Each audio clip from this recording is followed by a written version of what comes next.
This is the Rugby Muscle Podcast, talking all that you need to become the best rugby player you can be. Now here are the Rugby Muscle coaches, TJ and Alex.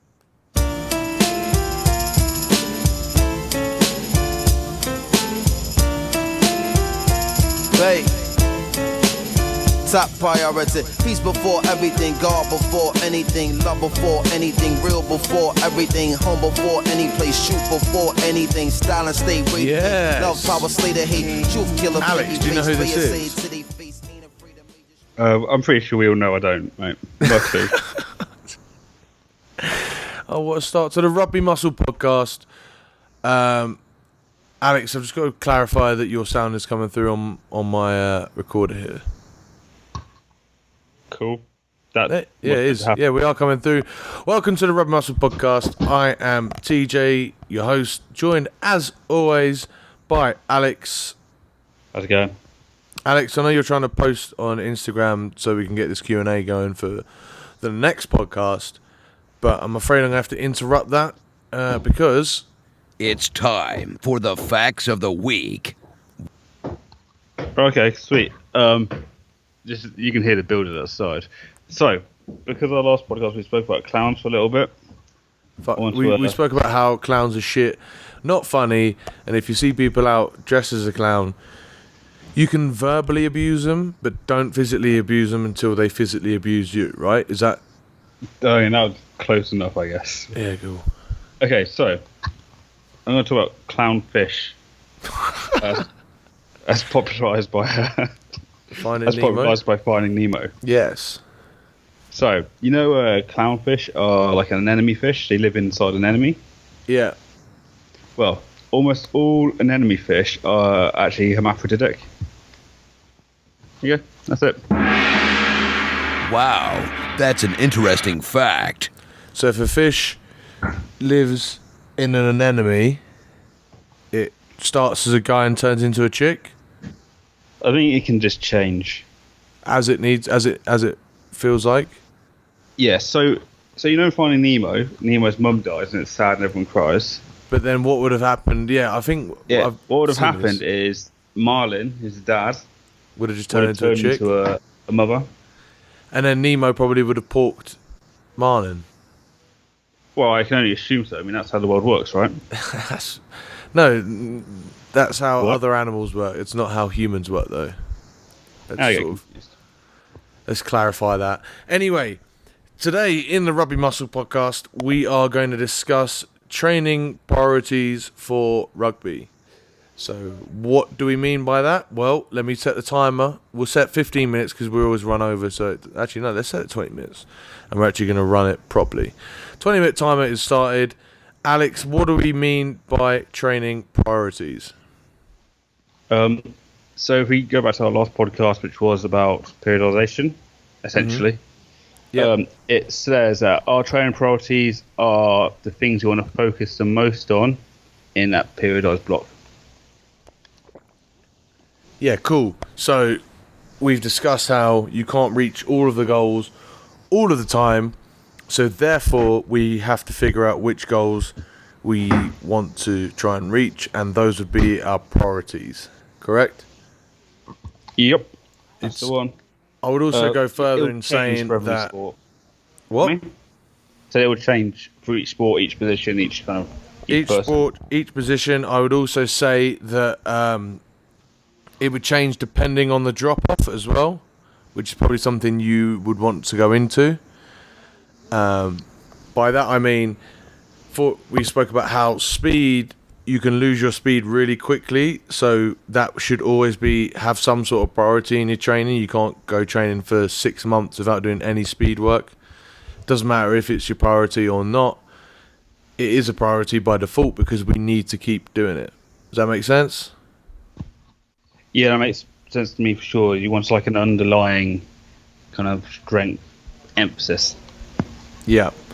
So, do we want to start off by discussing what the priority should be in the long term? And then sure. Break it down how each priority can, like, where it should fit in as being the most important part? Yeah, definitely.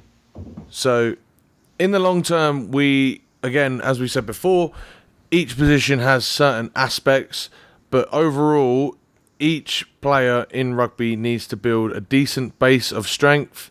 They need to make sure that they're strong in their position-specific work, which if you listen to the special strength podcast we did, then we spoke quite a bit of detail about that.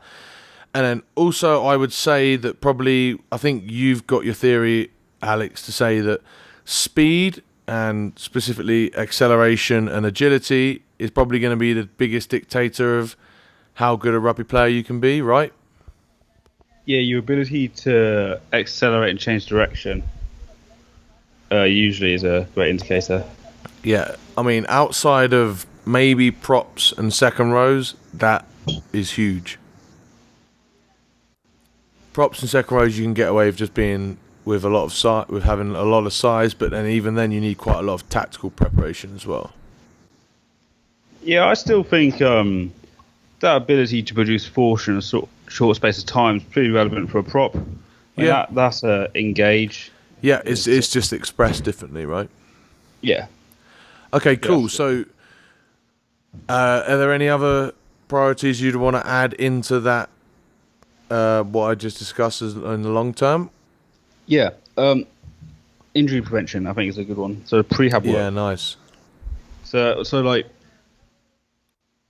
I think on the picture you posted for the last podcast, yeah, you had one of my program templates on. Yeah. Along the top line there, we always have like some core work which runs throughout the program, and we have some prehab work which applies as and when's needed. So generally in the pre-season, we'd be looking at a lot of prehab work, and then it's just kind of maintained in season. Yeah, I'd agree with that. So it's another box that needs to be ticked. It's almost, you could almost say it's never a outright priority, but it's always something that needs to be considered in pretty much every wave of training. So therefore, it's like one of those that needs to always be on the back burner. So you could, I don't know, how would you express that? How do you mean express it? It's like think of a word. It's like a priority because it's never a priority. It's like always there. Constant. There you go. Yeah, I like that. So sweet. So that's solved. So next thing we want to discuss is in what stages of a rugby career and a rugby season should we have these different priorities, right? Yeah, so now we're looking at more of a long-term development deal, right? Yeah, so first off, we start, if you begin your rugby career, this is for you teenagers listening especially, but definitely for like anyone that's just started out strength training, maybe you've just found this podcast because you don't know where to start, then that's where we build... place to start. What? Why? I found out about facts and about clowns, and this is a good place to start. If I had this podcast when I was a teenager training, I'd be a much better player than what I am now, I reckon. Yeah. Stop putting us down. Right, so anyway, you're a youngster, you've just got into training. The more general you keep your programming and the more general you keep your strength training, the better. Why is this, Alex? You've heard me talk about this cornfield analogy before. I'm not going to go into it all over again, but essentially, the more stuff you do, the easier it is to get really good at other stuff. So the more different patterns you learn, the more your body can... And the better you perform these different patterns. Yeah, we'll go for that. That's really important. It's also... Not just that. The older you are, the less plastic your brain is. Yeah. So if you can at least lay the foundations to learn a lot of stuff young, is that too loud? No, we're good. If you at least put the foundations in to learn something young, it becomes a lot easier when you're older. Yeah, you're then just topping up rather than having to relearn the basics. This is a bit of a weird example to use, but I'm going to anyway. If you play a foreign language to a baby in the first few months of life, they find it a lot easier to learn that language later on in life. Sacre bleu. Yeah, you can do it with that one. Yeah. But essentially we're applying that to movement. Yeah, absolutely. And that movement So is then easier to become stronger because you move better. Yeah. So if we're looking at, like, say we have some parents of rugby players listening to this for some reason, for kids or younger children, instead of just having them play rugby, like instead of going down to the rugby field when you're 4 years old, well, like, take them to do gymnastics as well, or gymnastics and swimming as well. Yeah, like that's something that we can probably get into in another podcast. Actually, is about how you shouldn't specialize early doors. Like you see these kids that are getting signed, especially for like football/soccer. You get these like 7-year-olds and 6-year-olds that are being signed by like Real Madrid and stuff. It's just crazy. Yeah, I mean, unless you're in an early specialisation sport like swimming or gymnastics, there's really no need to specialise that early. Yeah, so you should be trying to do as much as you can, as many different sports as you can when you're real young. Then when we're talking about going in the gym, as a rugby player, you want to keep it as general as possible to start out with, because of all what Alex said, and also because science shows that in the first couple years, like as you're a novice, like just squatting is actually going to improve your speed. So you don't need to do all the fancy speed work with sleds and stuff. Like if you can just squat and get legs bigger and stronger, that is actually going to improve your speed. Whereas once you get on into later on in your training, you actually have to start to do special strength stuff that we spoke about earlier to actually get any gains. Like just doing squats is gonna you're not going to be able to improve anymore. So it's as if we've got a sponge that's full of water. Here we go, we're going to try a different analogy for once. We've got a sponge that's full, and to begin with, we don't need to wring it out. We need to squeeze it, and the water's going to come out, right? Mm-hmm. That's our general stuff. And then as we get more specific, we're going to have to get more and more tactical about how we're going to get every last drop of water out of this sponge. How's that? It will do. It will do, donkey. It will suffice. It's not the best one we've done, but it's certainly better than your cornfield analogy. Jesus, that cornfield analogy is fucking amazing. Right. So now we've decided that we've got our young player and they've built up their base. What would be our next priority? Well, can we have like an age on this player? 23. Oh, okay. Safe. That makes it a lot easier. Then I'd say probably a mixture of hypertrophy and pure absolute strength. Yeah. Reason being is the hypertrophy stuff potentiates the next phase of training, which could be a strength or power phase. Mm-hmm. Also, I think as we touched on before, the more muscle you have around joints, generally speaking, the better protected the joint's going to be. Yeah, so that hypertrophy can be also double up as prehab. Yes.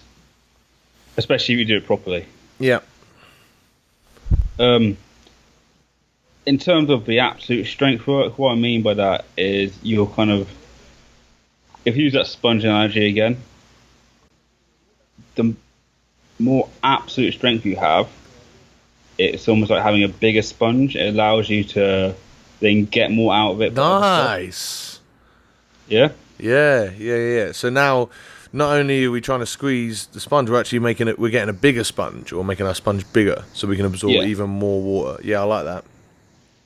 Yeah. So absolute strength is kind of like a foundation for a lot of stuff. Yeah. And then once we've got a lot of absolute strength, then what would be our next priority? That kind of changes per individual. Mm-hmm. Usually, I'd say it's probably going to be a power or speed. Yep.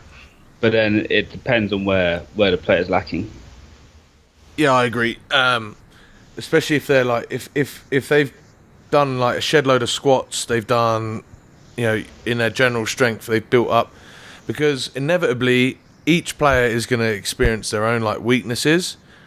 So if you start out with a general strength program, that's great, but probably what's going to happen is your body's going to figure out a way of that it wants to best do these movements, and there's going to be a weak point that will develop. So, for example, if you squat using using a lot of your quad strength, your glute and hamstring strength may not develop as much. So therefore, you've got a weak point, and we want to start to target that towards as we see it. Does that make sense? Yeah, I like a bit of weak point training. Yeah. Yeah.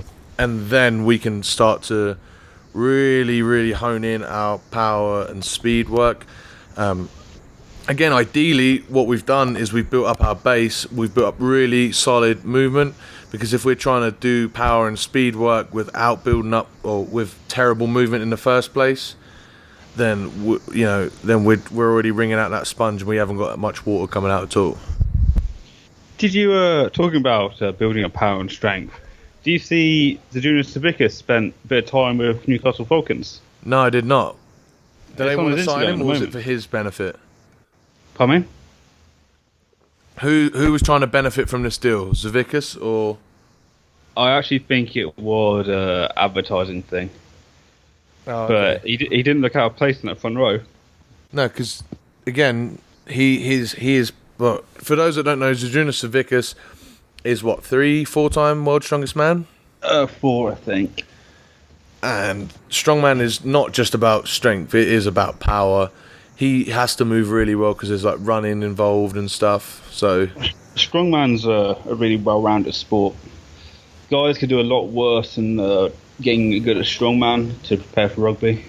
yeah, definitely. But then if you look at strongman's training, a lot of that is just basic stuff, right? Yeah. And then obviously you've got your events, but the best way to prepare for it is doing that. Yeah, cool. So is there anything more we want to add now in terms of a long-term priorities for training?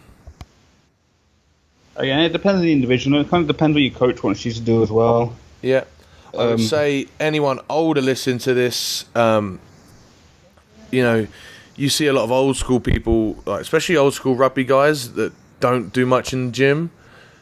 That's more of a mentality thing, probably, rather than a physical thing. Like, if you can spend a lot of time trying to top up your strength, or at least keep that baseline strength, which is a lot, you won't have to go as nuts as the young kids or whatever, but you should still be going in the gym and helping prehab, doing strength and stuff, because your body... If we look at this from a health point of view as well, you start losing your ability to produce force quickly when you're 30-ish. That's what I was going to say. You want to keep as much reserves as possible, and you're not trying to set new PRs, or maybe you are, but I'd say that if you're not in the mentality of that, you need to keep as much of your muscle as you can and as much of your strength, and that is going to benefit you way, a lot more when it comes to rugby, because hopefully you're not going to be injured as much, and you're hopefully not going to be, you're not going to feel the effects of each game. A lot of people will say, as they get older, they start to feel a lot more beat up the day after rugby. Have you heard this? I think Alex is... I'm just waiting for that to sort of finish. Yeah, I like that. All right, hang on. A lot of older people feel like they feel a lot more beaten up from rugby, and it's also because they haven't been doing, because they're starting to lose a little bit of muscle and lose a little bit of strength. So it's just as much a priority as you age as it is, when you're younger. And then from there, we want to look at, we can actually take this whole long-term solution that we've looked at over the space, that should be over the space of 10 to 20 years, and we can break it down and look at it in terms of one season. So, Alex, are you back there? Are we here? Yeah, just got back. Awesome. So, do you agree that we can look at this 10 to 20 year plan and actually break it down or condense it into mini blocks of training? Yeah, for sure. I think you actually have to. Yeah. There's no way we can plan for 20 years, Mm-hmm. You can have that quadrennial plan's not absurd. No. But what I'm saying is also, so if you're a youngster, we're not saying that you have to just do exclusively general stuff. Once, for one block a year, I think you can do some sort of explosive stuff. Yeah, for sure. Just to change it up. And the same thing for the older people, the more advanced. I think you still need to do some sort of general strength because I've used the pyramid analogy quite a lot, but if you've already built your pyramid and it looks perfect, the only way you're going to now make it taller is by widening that base. Yeah, so we can have a look at going from like general prep zones to general specific zones and back again. Yeah. So it might be that in your off season, or if you over 20 years you're playing rugby, you're going to take a season out or two. That's going to happen. It might be that in those places you just drop back into doing just general work. Yeah. Yeah. So then so it's almost like an ever going cycle of general strength, GPP, just your general squats, bench, deadlift, and just your bodybuilding type work. Then you start to move it into actual specific strength, like we're working less than 5 reps, probably less than 4. And then you build that into your speed. And then once you've done a good block or 2 of speed work, you'll go back to doing more general stuff. We'll try again, right? And the younger you are, the more time you want to be spent in the general phase. Once you get into like intermediate, you want to spend more time. Let's change that younger thing. Let's say novice. the younger you are in terms of training. Yeah. Rather than just the young, because you get some guys like look at the academy players who've been in the gym for the last 7 years. Yeah. Mm-hmm. So the more novice you are, the more time you want to be spent right at the bottom doing your general stuff. As you go into intermediate, you probably want to spend more time working your strength. And then as you are a more advanced trainee, you don't. This isn't saying you have to be old. You just have to train for like 5 years plus. The more advanced you are, then that's when we want to spend a lot more time doing real specific stuff, right? Yeah, absolutely. And you don't need to be super strong anyway. So did you see that post from the Crusaders, strength conditioning? No. Essentially, they posted their all-time best and current best lifts in terms of position. Oh yeah. And they weren't great. Like they weren't huge. Yeah, you don't like strength. It's good. It gives you a lot of potential, but you don't need all of that potential. No, if all you're interested in is being really super strong, hit me up and we'll do some powerlifting training. Yeah. If that's what you want to be. To be the best rugby player, you just need to be strong, like for your position and for what you have to do. Yeah. It might be that if you want to look at someone like Dane Cole, like that guy is strong, but what he really is explosive as fuck. Yeah, cool. So basically what we're saying is your priorities are your own, right? Well, we're probably saying there's a basic pattern to follow, but beyond that, it's really up to you, yeah. Yeah, you can specialise in being the strongest guy in the gym. And also, if you're a youngster, there's nothing probably that's going to help you. Well, obviously, apart from playing really well, if coaches see that you're a really good squatter, they'll see a lot of potential in you as a player. There's especially if a you're psychological component to getting strong, in that it kind of teaches you to stick at something and to put hard work in and kind of have a plan and follow it, But yeah, so, and then let's just quickly, I know we've run out of time, but I wanted to quickly discuss training priorities within a training week. Oh, interesting. Okay, yeah. Or should we do that in a different pod? No, we do now. All right, real quick. We've got 1 minute. Go. I like to have... Jesus Christ. I like to have... You're all right. More intensive stuff at the beginning of the week. Yeah. Especially if we're doing this concurrent kind of system. Yep. So in the concurrent system, we're probably going to have some sort of aerobic work in. Mm-hmm. We're going to have a game to play, probably. Mm-hmm. And we're going to have some sort of hypertrophy work as well as our maximal strength or power work. Yeah. So, the hypertrophy work and the aerobic work tend not to fatigue your central nervous system, whereas the power work and speed work and strength work are quite intensive on the central nervous system. Yeah. So you if we do all the speed and power and strength work at the start of the week after the rest day you've had, then you're going to be more fresh for that. Then you can kind of drain your central nervous system on that one, and then just get the less intensive stuff done later in the week. Yeah, nice. Look at that, you rounded it out on us exactly on a minute. Yeah, I would say if you are in season, take a day or two to recover, and in those day or two that you're spending to recover, you can still do low intensity aerobic, you can do hypertrophy work, you can do a bunch of things still in those 2 days. In terms of hypertrophy work, I'd stick above 12 reps. Yeah, definitely. Yeah, 8s can still be pretty intensive. Yeah, definitely. And then once you've done that, then you're feeling even more fresher. So I like to do it 2 days away from a game, is your real strength work or your real power work, whatever's intense, get it done then. Maybe then have 1 day break in between and then do one more intensive work. But again, speed should be done first if that's your priority. If it's not, it should still be done first, but with a lower volume and maybe a little bit lower intensity. Then we've got power and then strength. They should all filter in after that.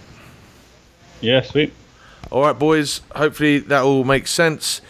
If you enjoyed this podcast, head on over to iTunes or Google Play and give us a 5-star review. I want to start reading them out, but at the minute we haven't got enough reviews to read out, or it might be because we're on the American iTunes store, someone told me. But anyway, please go ahead and do that. It will mean the world to us. And then go ahead and follow Alex on Instagram.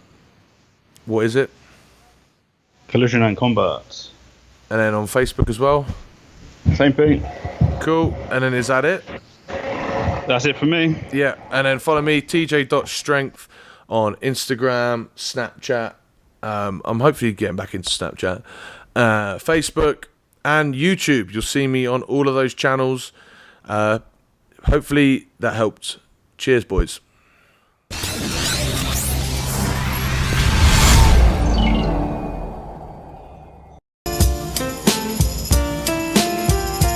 Hey, top priority, peace before everything, God before anything, love before anything, real before everything, home before any place, shoot before anything, style and stay waiting, Yes. love, power,